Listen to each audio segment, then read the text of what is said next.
Hi there, Collective. I hope you're all doing well today. I'm here to share with you the messages that I received this morning from Father. As per usual, I'm guided to the Bible, to my journal, and then to cards and different things that show up in my environment. So I was first guided to Psalm 78, a reminder of God's goodness to Israel. And I can read it to you if you like. What I got from it, it's not so much a warning, it's more of a reminder. So maybe get your Bible out and read it and see how it applies to you. But I'm going to just go ahead and start reading. Give ear, O my people, to my law. Incline your ears to the words of my mouth. I will open my mouth in a parable, and I will utter dark sayings of old, which we have heard and known, and our fathers have told us. We will not hide them from their children, showing to the generation to come the praises of the Lord and his strength, and his wonderful works that he hath done. For he established a testimony in Jacob, and appointed a law in Israel, which he commanded our fathers, that they should make them known to their children, that the generation to come might know them, even the children which should be born, who should arise and declare them to their children, that they might set their hope in God, and not forget the works of God, but keep his commandments, and might not be, as their fathers, a stubborn and rebellious generation, a generation that set not their heart aright, and whose spirit was not steadfast with God. The children of Ephraim, being armed and carrying bows, turned back in the day of battle.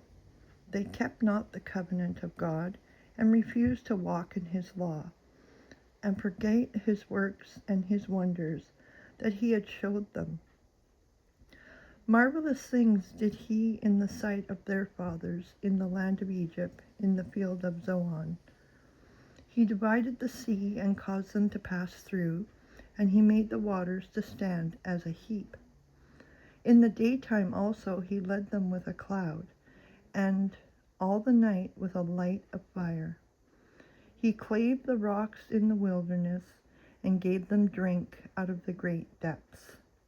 He brought streams also out of the rock, and caused waters to run down like rivers. And they sinned yet more against him by provoking the Most High in the wilderness. And they tempted God in their heart by asking meat for their lust. Yea, they spake against God. They said, Can God furnish a table in the wilderness? Behold, he smote the rock, that the waters gushed out, and the streams overflowed. Can he give bread also? Can he provide flesh for his people? Therefore the Lord heard this, and was wroth. So a fire was kindled against Jacob, and anger also came up against Israel, because they believed not in God, and trusted not in his salvation. Though he had commanded the clouds from above, and opened the doors of heaven, and had rained down manna upon them to eat, and had given them the corn of heaven. Man did eat angels' food. He sent them meat to the full. He caused an east wind to blow in the heavens, and by his power he brought in the south wind. He rained flesh also upon them as dust, and feathered fowls like as the sand of the sea. And he let it fall in the midst of their camp, round about their habitations. So they did eat, and were well filled, and he gave them their own desire. Being punished, Israel turns to God. They were not estranged from their lust, but while their meat was yet in their mouths,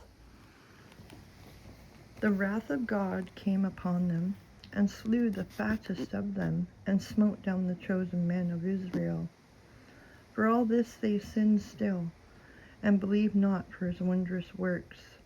Therefore their days did he consume in vanity, and their years in trouble. When he slew them, then they sought him, and they returned, and inquired early after God. And they remembered that God was their rock, and the high God their Redeemer. Nevertheless they did flatter him with their mouth, and they lied unto him with their tongues. For their heart was not right with him, neither were they steadfast in his covenant. But he, being full of compassion, forgave their iniquity, and destroyed them not.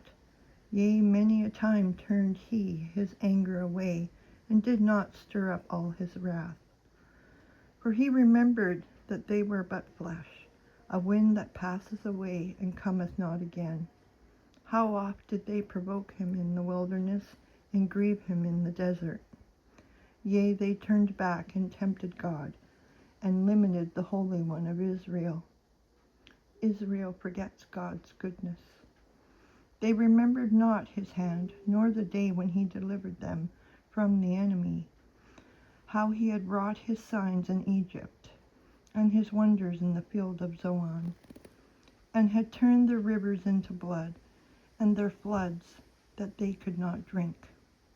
He sent divers sorts of flies among them, which devoured them, and frogs which destroyed them. He gave also their increase unto the caterpillar, and their labor unto the locust. He destroyed their vines with hail, and their sycamore trees with frost. He gave up their cattle also to the hail, and their flocks to hot thunderbolts. He cast upon them the fierceness of his anger, wrath, and indignation, and trouble by sending evil angels among them. He made a way to his anger. He spared not their soul from death, but gave their life over to the pestilence, and smote all the firstborn in Egypt, the chief of their strength in the tabernacles of Ham, but made his own people to go forth like sheep, and guided them in the wilderness like a flock. And he led them on safely, so that they feared not, but the sea overwhelmed their enemies. And he brought them to the border of his sanctuary, even to this mountain which his right hand had purchased. He cast out the heathen also before them, and divided them an inheritance by line, and made the tribes of Israel to dwell in their tents. Yet they tempted and provoked the Most High, and kept not his testimonies, but turned back and dealt unfaithfully like their fathers. They were turned aside like a deceitful bow.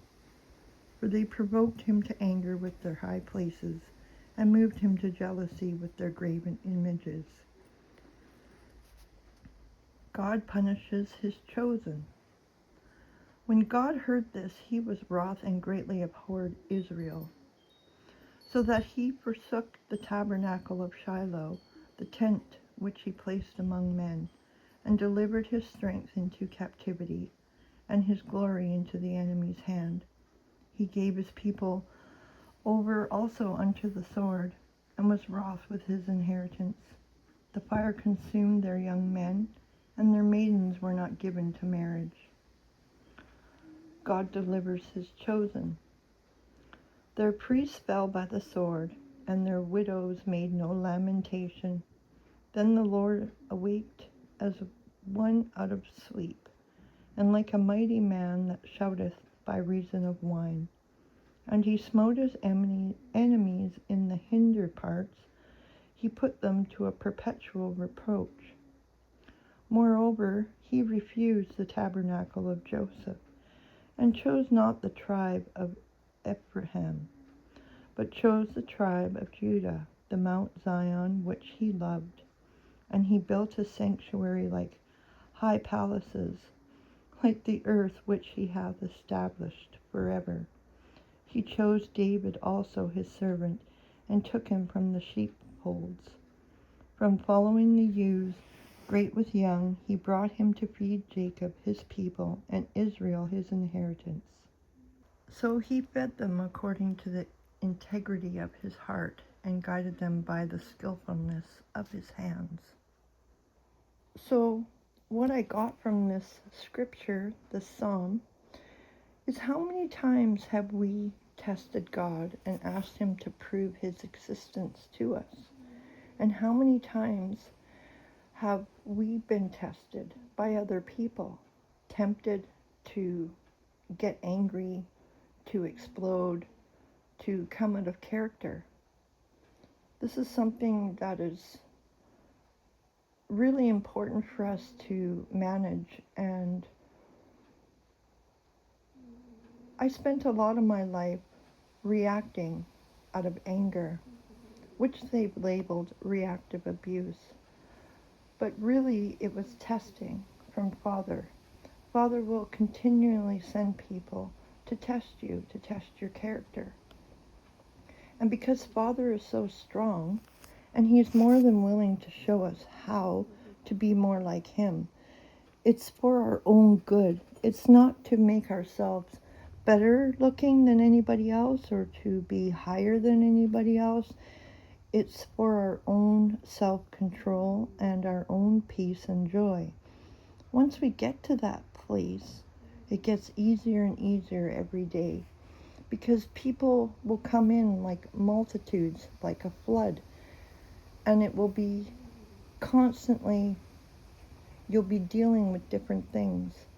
So if you're dealing with stuff like this, as many of us have been, know that if you can quiet your mind and get control over your thought processes, you can overcome your wrath and anger and your need to seek justice and vengeance. Once you give up that need for control or that need to be proven right, you give that all to God. He will guide you through just about everything that you can encounter in life. Doesn't matter what it is. He will show you the way. And when he was talking about how they were asking to prove himself in Psalm 78, prove that, give us meat, give us water, give us all this stuff. And he did, because he was angry. Like, how dare you test me? This is what he's thinking. And he's thinking, I'll prove it to you. I am real. I am real. I am here and I'm in you. So when you stop doing that and stop begging and pleading for God to prove himself and his existence, and you just live day by day in faith, you will see in whatever situation you're dealing with that he always comes through. So the burdens are lifted off your shoulders because you're no longer in control. You're not driving the truck or driving the ship. You're allowing God to drive the ship, because he wants to drive us through smooth waters. He wants clear skies on your pathway. He wants us to just trust in him. Trust in him that he is going to guide us the right way. And then I was guided to the Healing Waters Oracle card deck. And my card readings are not... Normally my readings for myself are for myself. I ask what I need to know for myself for the day. So the first card out was the Pink Dolphin.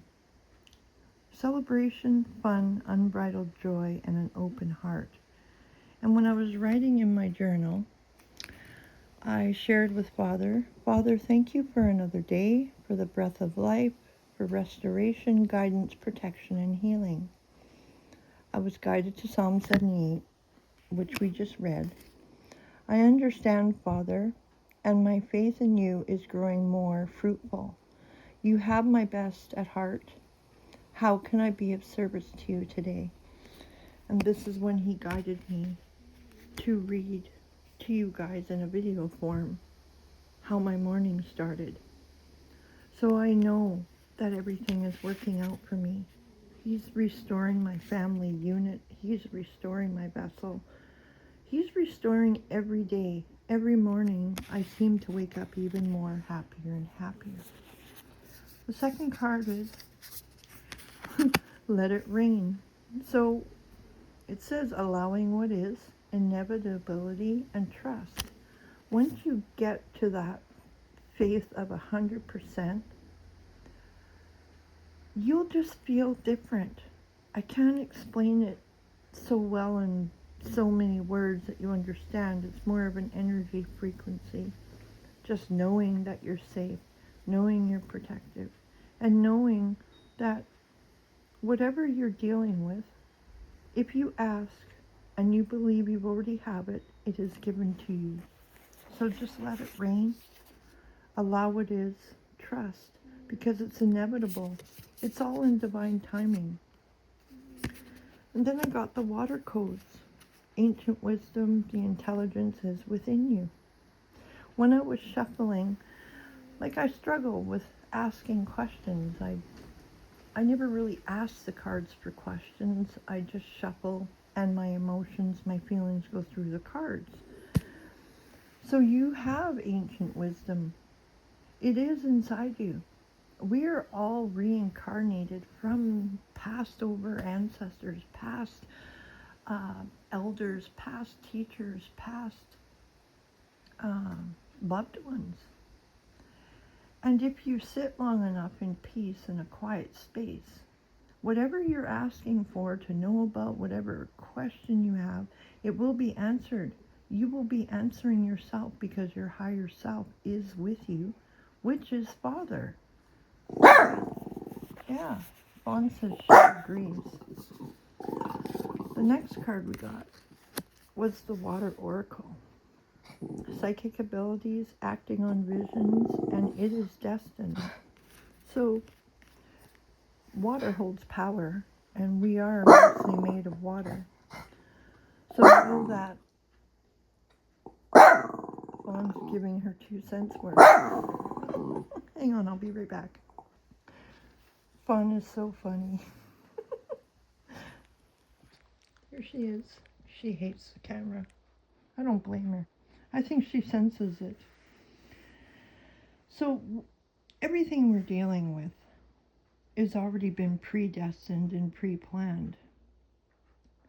Because if we keep our faith in Father and not follow the Gentiles and follow the storyline of what those in power have created, we are avoiding all of the chaos and the mess that's going on. It's up to you to decide whether you watch and play a part in that, or you keep turning to God and let Him lead you to a joyful, peaceful life. The next card I got was the Isle of Avalon. Healing, returning to wholeness and transformation. So you're going through a huge transformation. I know I am. I just feel different. My heart feels different. It feels fuller. It feels lighter. It feels more like it's expanding. A couple days ago, when I woke up, I felt like whatever curse was on me was completely lifted. My whole thought process changed. My energy changed. I got back into doing what I was doing last year because it's been a battle. I've been dealing with a lot of stuff, as many of us have been. But God has given me the strength to overcome, and He will give you the strength to overcome. And I want to say something. This is specifically to anybody who has suffered serious traumatic events or suffered brain damage of, any sort. Maybe you got hit in the head. Maybe you suffered from different abuses, which triggered and changed your personality so that you became a survivor and not a victim anymore. Father's telling me it doesn't matter. He will teach you the way you can absorb the information and not to discredit yourself with those that have more knowledge or have a better understanding of things. So we're all healing. We're all returning to wholeness. So expect a transformation. Just rest. Rest in God's hands, and He'll get you there. Then I got the sacred well, replenishment, self-care, and giving from a place of plenty. Because you have spent so much time restoring yourself and healing your vessel, dealing with your shadow work, getting to know your shadow, figuring out what it is, why it's there, and how you can incorporate it into your life where you can work together for the good of all, out of a loving heart space, and not out of revenge or vengeance or wrath. Then you'll be able to rebirth yourself. In the picture it shows a pregnant woman, and she's holding her hand, and she's got her other hand on her sacral chakra, I believe. So she's healing the wounds that she experienced as a child, which is bringing her back into wholeness. There's no more evil associated with what I've experienced. I've released myself. Those chains and shackles that were placed on me from a child, I'm regaining my feminine energy. I'm regaining wholeness. I'm feeling beautiful. I'm feeling safe. The inner child in me knows that no one will ever hurt her again in that way, ever, ever again. So know that you can heal yourself. And there's a face in the little water spout there. Do you see? I believe that is God watching over me, watching over us as we're healing. And He's pouring His healing energy into us, into me. And then we got Atlantis. We got keep the big vision, stay in alignment as you grow. So because we hold all this knowledge within us, it will come out when it's the right time. So things may seem uncertain, things may seem like there's a secret. If there's a secret and the person doesn't know the secret yet, how can they tell you the secret? So you will have to spend time with your own self, with your own higher self, and ask God to show you what you need to see, show you what is hidden within you. And because we're water and we're connected to water, it will be shown to you. If you ask and you believe that you've already received it, you will know. And then I went to the Phoenix Oracle, and we got desire and reality. So because of your desires and your prayers for all God's children, for your love, for your hope, your faith, you are creating that reality in your life. And you may have people that see that and wonder, how did you get where you are? All you have to say is you've been through the trenches of hell, and you climbed yourself out of the pit with the help of Father and Jesus Christ and the Holy Spirit. And when I was shuffling, I was thinking about joy, right? And abundance and all that. And then this card came out, money, of course. You will be provided for because your faith is unwavering. And God knows exactly what you need before you even ask for it. He's planned your whole life. He knows everything. So He's telling you, money is coming your way, and not to worry so much. Because the more you worry, the more you're actually preventing the money from coming to you. So once you let go, the money starts to flow. And here, this was for me. Free yourself from perfectionism. Know that your higher self is with you at all times, and you are a beautiful, beautiful creation of God. You're God's child, you're God's daughter, you're God's son. He created you. You're perfect already. There's nothing more you can do. And then I was guided, I went to the Inner Child Oracle, And I was shuffling. I'm like, okay, well, what is hidden still that I need to deal with? What do I need to heal from? And we got card number 44. You know the way. Trust your intuition on this journey. So God will be with you, whatever you're dealing with. Whether it's giving a presentation, doing a video, giving a speech, going for a new job, He is there with you. He will speak through you to make everything exactly how it's supposed to be for you.